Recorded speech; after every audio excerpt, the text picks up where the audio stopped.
Fala, parceria! Professor vai estar na área porque, cara, saiu os convocados para a segunda fase da Unicamp, os caras vão prestar a prova e você precisa da revisãozinha do Vareta aqui no YouTube, certo? Já está acostumado com as nossas revisões? Estão ligados como ela funciona aqui no quadro e ela sempre acerta no assunto. Então, já se inscreve no canal, porque se eu estiver animado, faço mais da Unicamp e vou fazer para a FUVEST e Unesp.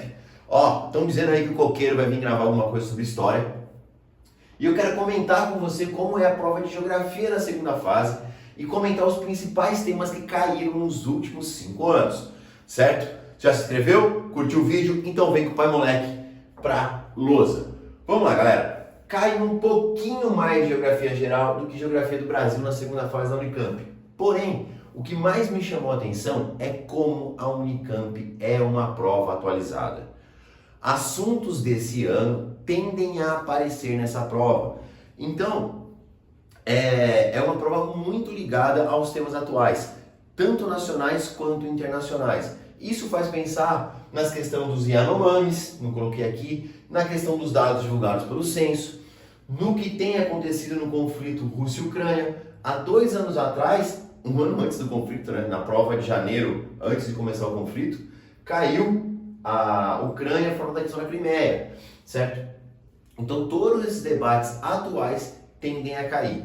Inclusive o Oriente Médio, não precisa ser o que aconteceu de outubro para cá, mas mesmo antes dos acontecimentos de outubro, o Oriente Médio, Israel e Palestina, foi um dos anos mais violentos, com mais mortes de palestinos. Então você tem toda uma tensão ali que é importante. Então vamos lá, começar com o quadro aqui, começar falando de geopolítica, certo? E quero começar falando sobre China. China é um assunto recorrente na prova da Unicamp. Entretanto, apareceu ano passado. Então me dá uma impressão, como são poucas questões, que pode não aparecer. Mas eles gostam e tem tanta conexão com esse tema que é bom eu falar. Quando eu falo que tem conexão com esse tema, você vai perceber que a prova da Unicamp, a letra A pode ser sobre um assunto e a letra B sobre outro, certo? Então, vamos lá. Quando você pensar de China, o que você tem que lembrar? Você tem que lembrar no processo de abertura econômica lá com Deng Xiaoping, no final dos anos 70 e com muita força ao longo dos anos 80, a criação das zonas econômicas especiais, que trouxe muitas indústrias para a China. Lembrar que a China oferecia mão de obra muito barata e incentivos fiscais como um grande atrator para essas indústrias, para essas fábricas. Vale falar da questão demográfica da China. A China teve na sua superpopulação um trunfo do seu crescimento econômico. E essa população começa a reduzir. O bônus demográfico chinês está chegando ao fim. A gente teve o primeiro ano de queda da população chinesa agora em 2022. Então, muitas coisas ali sobre China. Trazendo já para o mais atual, a China se modernizando. Se a China era a fábrica do mundo, porém, deixa eu só abrir aqui para entrar no ar. Ela é conhecida como produtos Xing Ling de baixa qualidade, isso mudou. A China hoje é uma potência tecnológica, certo? De 2010 para cá, ela se tornou um país que produz tecnologia e isso começou a incomodar quem? Os Estados Unidos. E ao começar a incomodar os Estados Unidos, você precisa lembrar que em 2018 iniciou-se uma guerra comercial entre Estados Unidos e China. Começou lá com o Trump e continua no governo Biden, certo? Quando eu falo que começou com o Trump e é uma guerra comercial, não vem com esses papinhos de Guerra Fria 2.0, tem muitas diferenças que dá para se colocar e não cabe num vídeo de revisão aqui que eu já vou gastar quase meia hora. Mas lembrar que era por taxação de produtos. Os americanos taxaram produtos chineses, tarifa alfandegária mesmo, protecionismo puro. E a China taxou produtos americanos. E isso, quando eu tenho as duas maiores economias do mundo se taxando, eu afeto o mundo inteiro. Porque querendo ou não, toda a economia do mundo está conectada ou à China, ou aos Estados Unidos, ou aos dois, como é o caso do Brasil. Como que eu posso trazer isso para uma atualidade ainda maior? Foi no ano de 2023, então quando eles fizeram a primeira contagem de 12 meses, deu agora no segundo semestre, então acho que é mais recente o dado, mas o fenômeno vem se estendendo desde ali, principalmente de 2019, 2020, a China não é mais o principal parceiro comercial dos Estados Unidos. Então se você pegar 12 meses corrido, você vai ver que México e Canadá ultrapassaram a China. Por um pouquinho, mas olha lá, durante 20 anos a China foi o maior parceiro econômico dos Estados Unidos. A guerra comercial começou lá em 2018, acabou com isso. Outros temas que você tem que ficar muito esperto quando se fala de China. Você tem que ficar ligado no BRICS. Cara, ela é que comanda, ela é a potência do BRICS. Ah, e a Rússia? A Rússia tem influência política, a Rússia é uma potência militar, mas economicamente quem manda ali é a China, certo? E o BRICS passou por um processo de expansão. E quem mais queria esse processo de expansão era a China, para trazer mais gente para o seu guarda-chuva, para aumentar a sua área de influência e ampliar o seu poder sobre o que a gente tem chamado de sul global. E também um processo de combate ao dólar, uma desdolarização da economia, fazer comércio direto com a sua moeda e a moeda do país local, sem ter que passar pelo dólar. Cara, te falei disso no vídeo que eu falo sobre o BRICS, vou deixar ele aqui, o card. E isso é um impacto bastante importante na economia. E aí vem um ponto. A Unicamp, na segunda fase, bem mais do que na primeira, ela gosta desse entendimento seu sobre economia, sobre coisas que nem sempre estão na sua apostila. Já caiu para explicar sobre o que era neoliberalismo, já caiu para explicar sobre questões referentes a paraísos fiscais. Então, essa noção de políticas econômicas, de como o dólar é importante para os Estados Unidos, para manter e dar a possibilidade dele, inclusive, sancionar países unilateralmente, e como isso tem afetado ali, não só a economia americana, isso ainda é muito pouco, mas o poder dos Estados Unidos no mundo. Chega de China e vamos para a África. Cara, falei de África na outra revisão. Se você não viu minha revisão de primeira fase da Unicamp, tem 2 vídeos, cara. Vou deixar aqui no fim, vou deixar no card, procura aqui no canal, que vai te ajudar. Mas coisas que caíram na primeira fase e caem na segunda? Sim, como África. E lá eu falei muito mais sobre África. Mas vamos lembrar, África eu gosto sempre de focar nos conflitos, sejam conflitos étnicos, conflitos tradicionais, que você vai entrar na colonização europeia, juntou etnias rivais no mesmo país, quando teve o processo de descolonização, essa fronteira criada com etnias rivais vai gerar conflitos pela disputa pelo poder. E também esses golpes mais recentes ali na região do Sahel, que não são conflitos étnicos, mas são disputas políticas, querendo tirar a influência francesa. Se você não sabe, muitos países lá usam uma moeda chamada franco centro-africano, justamente porque é uma moeda que quem controla ela é o Banco Central francês, certo? Então, esses golpes querendo tirar políticos aliados a potências europeias, principalmente a França, e a ideia de um nacionalismo, até de um desenvolvimentismo africano. Eu trabalhei isso num vídeo, fiz várias sugestões aqui de um vídeo que eu falei sobre o Níger, o golpe do Níger, que foi talvez o país mais simbólico, mas essa relação de golpes no Sahel, como golpes que são políticos e não não questões étnicas, pode ser cobrado. Eu conseguiria muito bem fazer uma questão sobre a África, comparando tipos de conflitos, os conflitos ali mais clássicos, década de 90, que continuam até hoje, segunda metade do século XX, década de 90, que são os conflitos étnicos, e hoje esses golpes de Estado acontecendo no Sahel, que são por questões políticas internas. Então eu acho bastante legal essa relação. Outro tema que fica sempre no radar é guerra Rússia e Ucrânia. Desde que começou o conflito em 2022, você não teve nenhuma questão na Unicamp, nem de primeira fase, nem de segunda fase, trabalhando bem isso.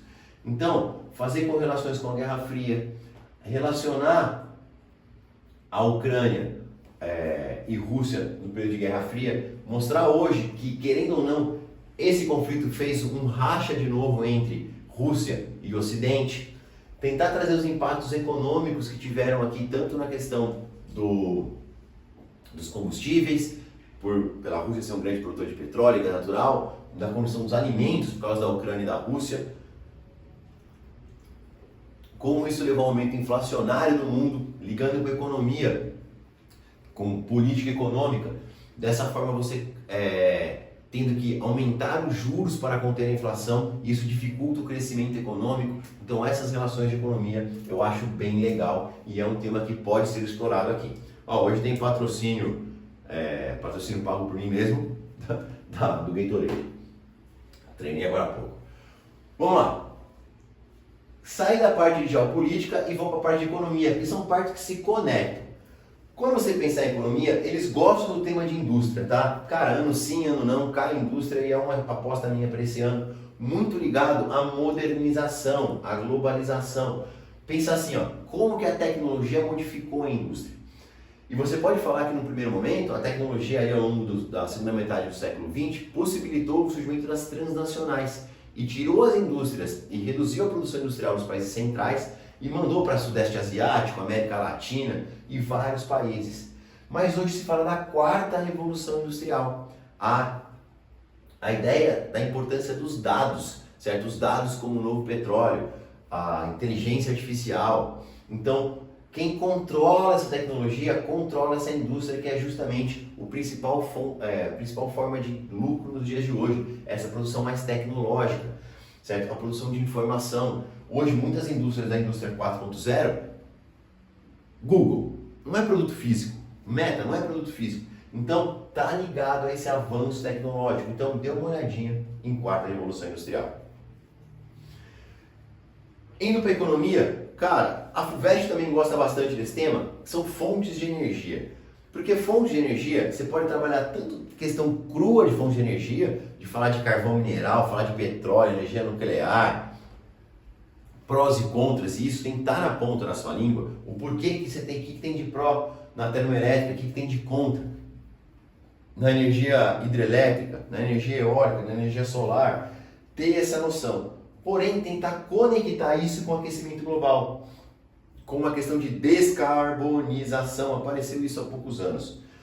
Hoje, busca-se uma energia cada vez mais limpa, então que não gere impactos atmosféricos.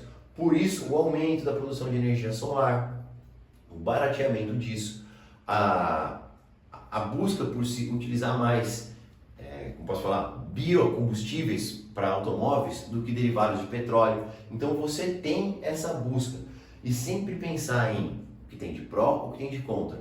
Ah, então como assim, Vareta? Ó, quando eu uso etanol no carro, o que tem de pró? Pô, ele polui menos. Pô, legal, polui menos. É um combustível renovável. Pô, é renovável. O que tem de contra? Para eu plantar cana, eu tive que deixar de plantar comida. Talvez isso gere pressão no preço dos alimentos. Cultivo desses tipos de cana, milho, são sempre grandes propriedades, grandes latifúndios, concentração de terra. Então você tem esses tipos de problema. Eu ficaria muito ligado aqui na ideia do gás natural, por causa do conflito. Então, o gás natural dos combustíveis fósseis, ele é o que menos polui, então ele é mais legal, certo? A Europa investiu muito em gás natural por causa disso, ser menos poluente, mais barato. E hoje você teve aí uma questão com a Rússia que complicou essa relação, fez ter que buscar combustível em outros locais. Então, isso é bastante importante e, de novo, ligar com o aquecimento global, ligar com essa ideia de busca por descarbonização. Indo para outra parte aqui da política econômica, quando eu falei de geopolítica eu falei bastante disso, mas aqui, como eu disse, entender neoliberalismo. Cara, o que é o neoliberalismo? É a ideia de você voltar para o mundo liberal. Vou fazer uma cronologia. A gente teve a economia liberal, lei de mercados, oferta e procura, pouca intervenção do Estado, até a crise de 29. A crise de 29, isso aí deu errado. E aí a gente vai ter uma política completamente intervencionista, que é a política keynesiana, de um cara chamado Keynes. O que é uma política intervencionista, Vareta? É o Estado agindo muito forte na economia, mas muito forte mesmo. Eu brinco assim, ó, o Estado contrata uma pessoa para cavar buraco na rua e outra para tampar buraco na rua. Você fala, nossa, mas faz sentido isso? Faz. Para que acabar com uma crise faz, porque são duas famílias recebendo salário. Essas duas famílias vão gastar no comércio, vão gastar no setor de serviço. O comércio vai comprar mais da indústria, o setor de serviço vai consumir mais. E aí a indústria vai contratar mais gente, o comércio vai contratar mais gente, e você roda a economia novamente. E essa política keynesiana, essa política de forte intervenção do Estado na economia, é que fez aquele welfare state que você conhece, o Estado de Bem-Estar Social dos Estados Unidos, da Europa. Porém, esse modelo vai entrando em crise e a partir ali do final da década de 70, com a Margaret Thatcher, o Ronald Reagan, nos Estados Unidos, a gente vai para o modelo neoliberal. Neo é o novo liberalismo. Não é o Estado completamente fora da economia, mas é a redução. Ele não pode ficar completamente fora por causa de momentos de crise. Então ele tem que ter suas agências reguladoras e suas ações pontuais. Mas é a ideia do Estado mínimo. Em prova, os caras gostam de falar de privatização de indústrias, é um tema que sempre aparece. Abertura de mercado, então você retirar as tarifas alfandegárias, acabar com o protecionismo para que as mercadorias circulem por livre mercado, corte de gasto do Estado, e esse corte de gasto muitas vezes nas áreas sociais, e leva muitas vezes a um empobrecimento da população, a um aumento da desigualdade. Então essas são as questões que aparecem muito quando se fala de neoliberalismo. O que teria de bom? Você falou em aumento da desigualdade? Teoricamente você tem ali uma maior competição entre as empresas por causa dessa abertura de comércio, e isso teoricamente faz reduzir os preços e força uma modernização. Cara, fiz uma passagem econômica, geopolítica aqui de alguns temas que eu acho que pode dar na prova. É difícil gravar, mas eu espero que eu esteja te ajudando aqui. Mas eu quero te ajudar mais. Então, momento do merchan. Para quem já me conhece, acompanha faz tempo, eu faço grandes revisões na semana da prova. O que é uma grande revisão, Varela? É uma aula de 2h30 a 3 horas, onde eu trabalho teoria e resolução de exercícios pontuais. Vai ser só de segunda fase Unicamp. E não faço mais isso sozinho, tá? Tenho aula com outros professores. E para a Unicamp a gente fez o Combo Humanas. O que é o Combo Humanas? Tem eu, de Geografia, o Coqueiro de História, a Ju de Literatura. Cara, o canal da Ju Palermo chama Fala Pra Camões. Se você assistir um vídeo dela, você vai falar, mano, preciso ir para essa revisão. E o Marcelo Dáurea, do canal Palavrizar, como fazendo a parte de redação. Por um precinho, filezinho, você assiste essas 4 aulas, cara, vai dar aí às vezes quase 9 horas de aula, 8 horas de aula, focadinha na segunda fase da Unicamp. Se você está vendo esse vídeo, provavelmente você tem humanas aí no seu lado. Então clica no link que está aqui na descrição e vem que você vai se dar bem. Cara, quem assiste às nossas revisões sempre gosta, muita gente volta para fazer nas outras provas quando vai para 2, 3 segundas fases e muitos deles são aprovados. Vou colocar aqui meu Instagram, cara, dá uma fuçadinha no Instagram, postei no TBT dessa semana, a lista da galera que fez a revisão e foi aprovada, foi bem massa. Chega de merchan, vamos falar de geografia do Brasil. De novo, eu quero que você pense em temas atuais. Vamos começar com a agropecuária. Por quê? Porque, cara, da parte de economia do Brasil foi o que mais caiu assim, estourado. Tem uma diferença grande entre outros assuntos da parte econômica. Se a parte econômica é o que mais aparece na prova na parte de Brasil da segunda fase da Unicamp, a parte de agropecuária tem uma vantagem nisso. Então, sempre que você pensar em agropecuária, 3 frentes eu quero que você pense. Primeiro, modernização. Como que a modernização impacta os ganhos de produtividade, certo? Terceira revolução industrial, a revolução verde, revolução biotecnológica. Então, sementes melhoradas, adubos químicos, agrotóxicos, transgênicos, que vão aumentar a produção. Consequentemente, o Brasil é um país que hoje exporta principalmente produtos agrícolas, tem passado por uma reprimarização da economia por causa disso. Então, aqui, essa é a principal área. Porém, a agropecuária, vou botar a pecuária junto aqui, é um dos grandes fatores de, primeiro, desmatamento no Brasil. Se na Amazônia diminuiu em 2023, o desmatamento no Cerrado foi muito forte. Então o cara pode conectar uma questão de agropecuária com uma questão de geografia física, certo? Aparecendo aí com o desmatamento. Outro ponto, quando você fala de modernização, você tem um uso excessivo de agrotóxicos. Isso tem impactos com contaminação do ar, contaminação de água, eliminação de espécies de insetos, como as abelhas. Então, além disso, a redução do uso de mão de obra. Cara, falando disso, uma outra característica da modernização é que era uma modernização no Brasil excludente. Como assim? Quem se modernizou no Brasil são os produtos para exportação, feito pelas grandes propriedades no Centro-Sul. Então, para exportação nas grandes propriedades no Centro-Sul. Eu falo que é uma modernização seletiva e excludente. Isso reforça uma estrutura fundiária, uma distribuição de terra muito desigual no Brasil, que começou desigual por fatores históricos. Você vai lembrar lá, Lei das Sesmarias, capitanias hereditárias, 300 e tal anos de uso de mão de obra escrava. O trabalhador brasileiro não tinha direito à liberdade, quanto mais a ter terra. Ainda ali no final da escravidão você tem a Lei das Terras, que o governo pega todas as terras perdidas para ele, a gente chama de terras devolutas, e vai vender sempre em grandes lotes. O governo não queria pequenas propriedades não, Ele queria grandes lotes produzindo café para exportação. Um monte de gente fazendo subsistência para ele era ruim. Então, a gente historicamente construiu isso. A hora que você chega no século XX, essa lógica vai se manter quando você ocupa o centro-oeste e a região norte. Então, trabalhar essa questão de estrutura fundiária e saber que isso gera conflitos, certo? A gente tem conflitos com a questão do sem terra, os movimentos que lutam por reforma agrária, juntamente com as tretas que acontecem muitas vezes com populações indígenas, com populações quilombolas. Indo para a produção agrícola, você precisa saber localizar alguns produtos que são importantes para a gente.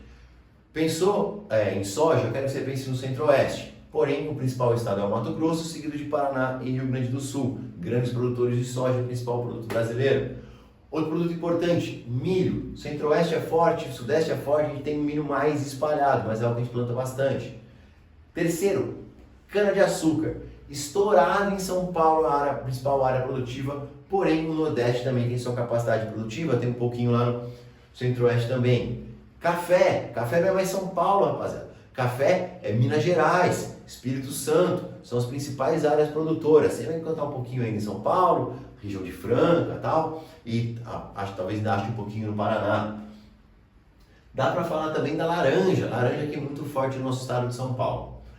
Essa produção muitas vezes focada para exportação. E quem produz alimento para mercado interno? As pequenas propriedades, que a gente chama de agricultura familiar. Elas são as que mais empregam, porque como ela não tem grana para modernizar, é a galera trabalhando lá, produtividade lógica que é mais baixa, mas elas que produzem para o nosso mercado interno. Tá curtindo? Então curte esse vídeo e lembra de vir conhecer como é essa revisão. Todas as matérias saem por 50 conto, velho.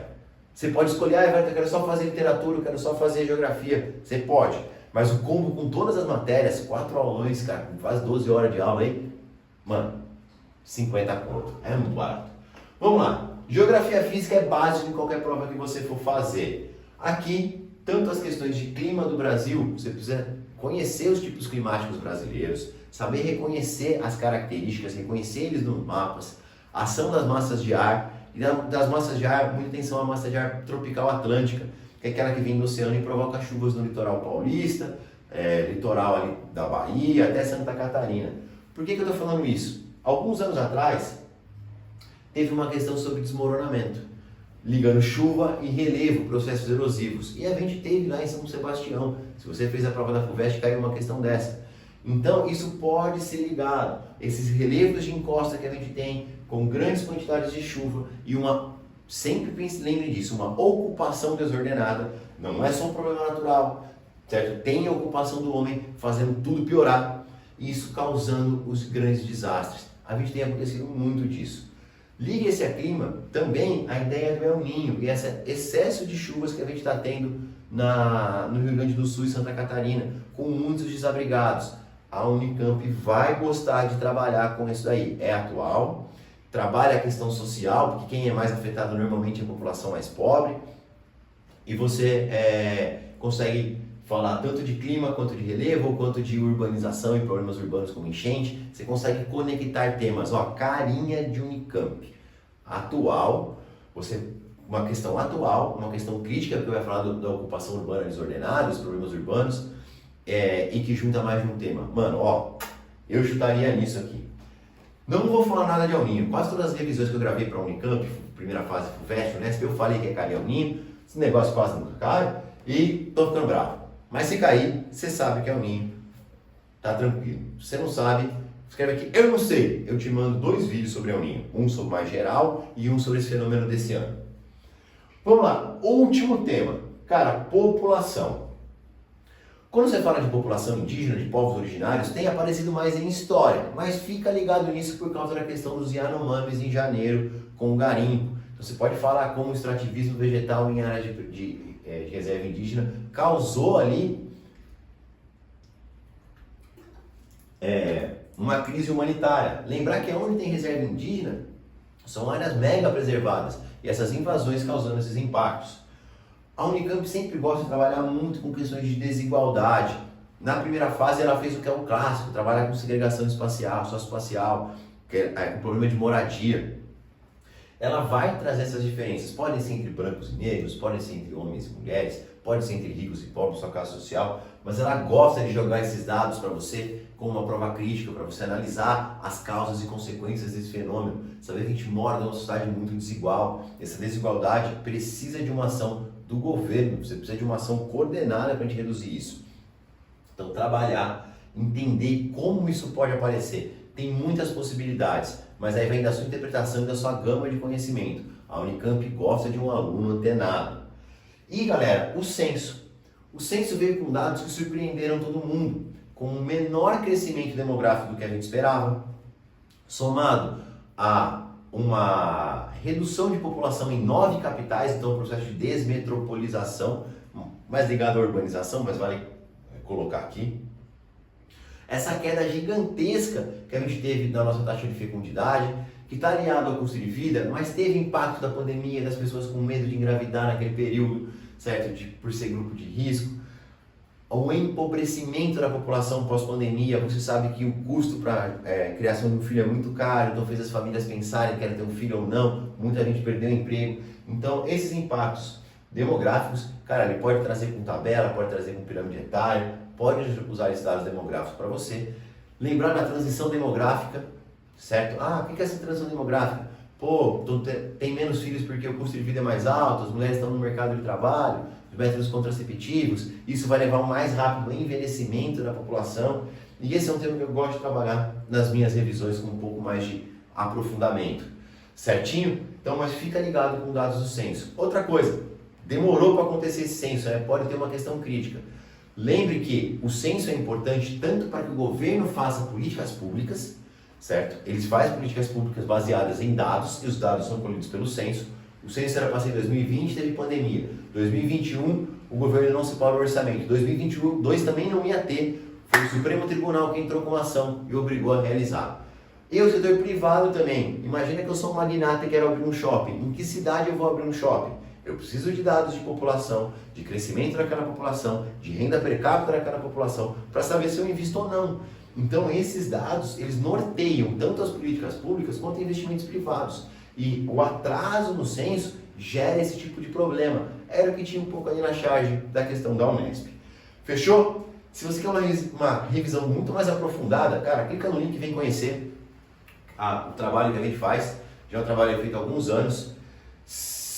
Fora isso, mano, curtiu, compartilhou, a revisão nossa é fera, é com slides, tem acesso aos slides, tem acesso à gravação, a gente faz via Google Meet, é um negocinho fechado, só para fazer bem feito.